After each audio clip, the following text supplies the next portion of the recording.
کہ خواہش اور ضرورت میں کیا فرق ہے۔ ضرورت کیا ہے کہ انسان کو زندہ رہنے کے لیے کچھ چیزوں کی ضرورت ہوتی ہے۔ کھانے کے بغیر وہ زندہ نہیں رہ سکتا۔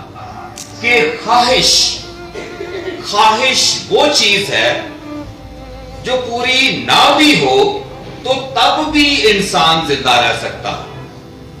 مثال کے طور پر یہی مثال لیتے ہیں کہ روٹی انسان کے لیے ضروری ہے کھانا، لیکن یہ خواہش کرنا کہ اس روٹی میں روٹی کی کون سی قسم ہونی چاہیے،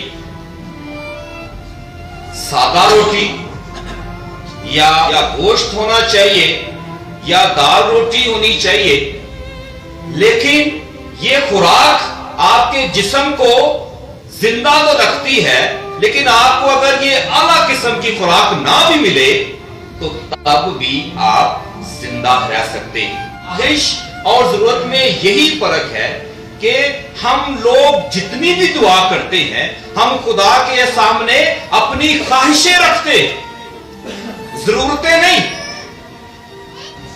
تو خواہشیں جب یہ بڑھتی ہیں تو پھر یہ گناہ کو جنم دیتی،